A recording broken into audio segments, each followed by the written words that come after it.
First of all, I would like to find out from each of you what you have felt so far for you has been the highlight reveal of this E3 Summer Games Fest and everything else that's going on. Let's start with Tam. What's been your favourite reveal so far? So actually, I'm going to pick two, if you don't mind, because one was so skinny on details, but Starfield, if the first person that says Skyrim in space, I'm like, yes, I want it. But there was so little trailerage about it. I know I want it, but I just feel like I don't know much about it. So my actual pick is Conway, The Disappearance at Dahlia View. Why the industry hasn't done a Rear Window or Hitchcockian style video game in this way before, I don't know. But when that came up as a reveal, I was like, yes, this is the game that I hadn't realized I wanted, but I really want. And I think the trailer and how they've presented it is really, really good, especially for a smaller studio and smaller publisher among the behemoths. That got my vote as my favourite reveal this year. Excellent. So I've missed that one. Where was that announced? Do you know which part of this thing that's been going on? Or if I I asked a difficult question there. There's so much going on. Yeah, know which one it was announced on. It feels like Trailer Fest has just merged into Yeah. one big event. But I know I saw the trailer and it was the first trailer that I watched that I went to the website afterwards to find out more and read about it. So I felt like that was probably, led me down a rabbit hole. And yeah, it just looks interesting. Nice. Was a surprise. Very cool. Well, I'm definitely going to go and check that one out after the show. Andy, over to you. What's been your highlight so far? So, like everyone, I kind of had a little bit of trailer fatigue, like a day after the Microsoft conference, right?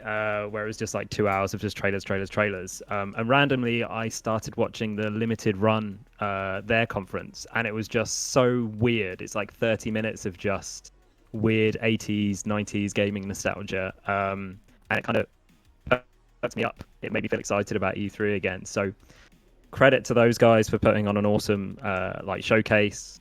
There was loads of amazing games on there. So that was kind of my highlight number one, just kind of finding a new conference that wasn't from Microsoft or Nintendo or Future that I was excited about. Like that's cool. That's a cool thing that I'll look forward to watching next year. So that's number one. And number two is something I didn't know I needed in my life, which is a Tony Hawk styled game that mixes birds with skating, and it's called Skatebird. It's from a very strange developer. I don't even know where they're based, but again, kind of a little bit like what Tam was talking about. Like, I actually Googled and found out more information about that game and went on a little bit of a breadcrumb trail to try and figure out more about it. So yeah, those are kind of my two picks. Like, if you haven't watched the limited run gaming thing, like obviously watch the rest of this thing first, but afterwards, you should definitely check that out because it was just fun, a breath of fresh air, I would say.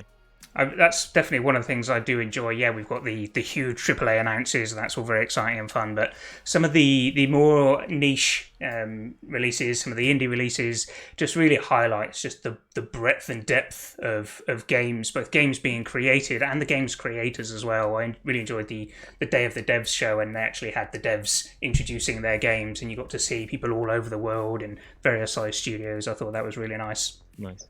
Yeah, you want it to be weird, right? That's the whole thing. You want a little bit of E3 to be weird, and these shows were. So yeah. Absolutely, that's what we like. Max, how about yourself? Well, disappointingly, now you've said that indies are great and isn't that amazing, I'm going to give you two games that are not that. And again, I know you only asked for one, so I'm going to throw you a curveball. So, Metroid Dread, the return of a long dormant franchise. It isn't Metroid Prime 4, which perhaps is what I was really holding out hope for. But I think seeing the return of a 2D Metroid game in 2021 is probably something that I just didn't expect. And them coming out of the gate, showing it at Treehouse afterwards, like a really long hands-on demo, was really great. And then on the other side of the coin, another not quite as long dormant franchise is Stalker 2. So when the first Stalker trilogy came out, it was so rough around the edges, but had so much personality and so many great ideas that we were always kind of hoping that we would see a kind of next-gen version of those ideas. and slotted into the middle of the Microsoft press conference, either side of Halo, Forza, just seeing Stalker back warms my heart a little bit. Yeah, I thought it was really good and quite a nice kind of gritty trailer. I thought that's looking great. And what you're saying about the Metroid as well, I saw that and it kind of looked like it's gone full circle. It felt very reflective of Dead Cells, which has obviously been a big game recently, which was obviously inspired by the original Metroid game. So I thought that was a real nice kind of circle of big name to a nice indie title back to the Metroid of old. That's fantastic. Melissa, would you care to share your highlight with us? I would indeed, and it's something that is neither indie nor gritty, but I am excited for just any crumbs of information about the sequel to Breath of the Wild.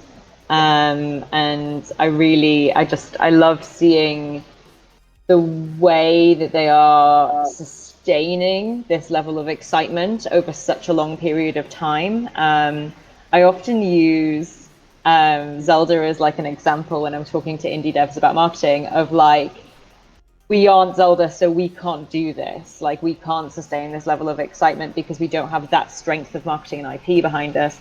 So I'm always excited to see when it's like, oh yeah, but when you are Zelda, here's what you can do. And I'm really excited to have narrowed down to a year of release, and looking forward to kind of learning a bit more about the game.